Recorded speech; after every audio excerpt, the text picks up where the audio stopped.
So, Jack, how much does that win mean to you? Boom! Yeah, it means a lot. I'm over and on with it, to be honest with you.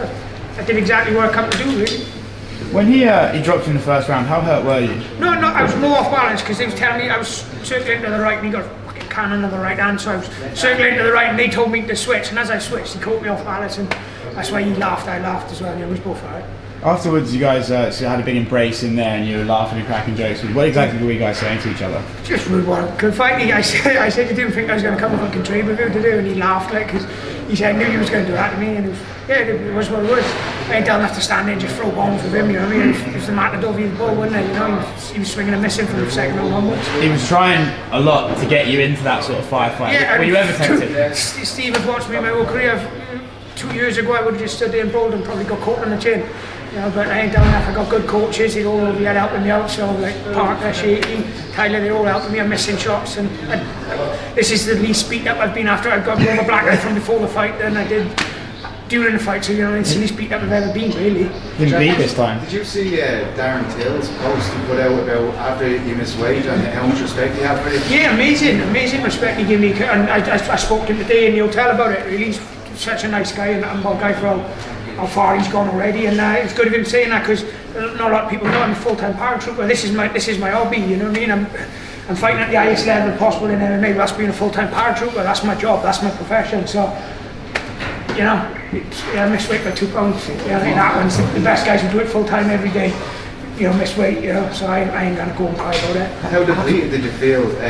You know, during that weight, but you know, obviously didn't look like the best one on the scales. It was going amazing until about Wednesday. I didn't think I was having a drama. I've texted my coach all week. I thought, you know, that last day just hit me and it just wouldn't come out. We was in the sauna. We was in the sauna from 9 o'clock the one night until 1 in the morning, and then we was up at 6 and we was in there until the weigh-ins at 10. I just don't know how it didn't happen, but you know, I was going to learn from it. And I'm leaving the army like in November, so I'll be able to do this as actually like full-time athlete. You know, so, What's prompted that decision to leave the army? I was going to anyway. I've done my 12 years now. That's you know, I want to get my half pension, like, so when I'm punch drunk and like a wheelchair now, I sent to fall back on. You know. Does that take the pressure off? You know. What's that? Does that take the pressure off you going in on fight week? The fact, you know, you look at mixed martial arts as a hobby at the moment, or what way do you look at that? Jim, it's good, mate. Yeah, cheers, mate. Thank you. Yeah, not really. I go into every fight. It doesn't, like, from the smallest shows to the biggest shows, makes no difference to me.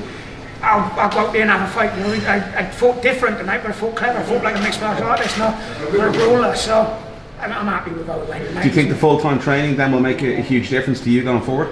Yeah, you know, they say you can't teach old dogs and tricks, but I only hit my 30s yet. I've had more professional fights than I've had birthdays, so it's like I'm learning every day. And one final one from me. Wales won the Grand Slam today. Obviously, two happy lads. lads. That last try in the minute, man, because we was looking for the 25-0, man. You're right there now. Yeah. These things happen, but yeah, you're pleased about that, yeah? Yeah, I'm sure after the crowd. I reckon that's why they booed, because they must all be drunk. You know. So now you're going to obviously be training full time now. Yeah, November-ish. I'm training with the boxing team, so I got my coach from the boxing team, and I train a lot anyway, but it just gives me the freedom to do it properly, you know. How active do you want to be then as a full-time UFC fighter? Yeah, well, like I said, I ain't that old, but I ain't that young either, so yeah, pretty active really, as best I can. Yeah. How soon do you want to get back in there? I literally got work that out with the army. That's like legally I'm contracted to the army. They sort of told me I wasn't fighting this weekend on Thursday, so like I was like packing my bags, running away, like. But yeah,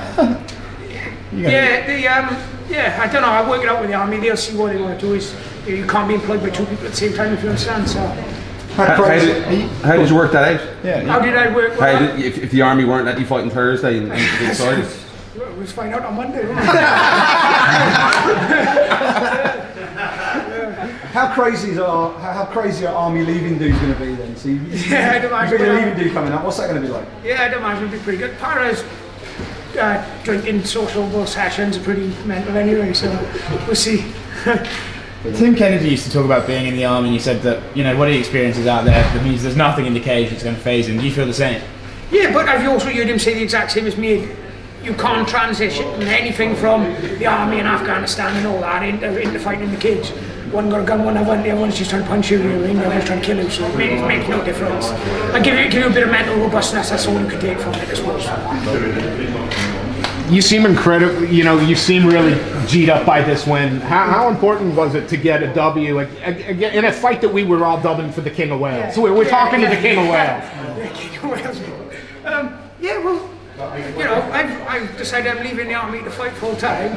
And, you know, if I'd have lost this fight, that's 300 pounds, I probably would have been cut. That's like 12-year army career. I just gave up for fuck all, really. You know, I've been back fighting on the small shows. So, obviously, it means world to me. You know, it means I got a young daughter and I'm going to carry on doing what I'm doing, but I have got the safety net of my pension and my resettlement and doing other courses. So, yeah, that's the both of us, I suppose. Congratulations, Jack. Thanks, Jack. Congratulations. Thanks a lot, guys. Pleasure. Yeah, we're good. Thanks a lot, guys. Cheers, mate. Hello, Jack. Oh, cheers, mate. Cheers. Wow.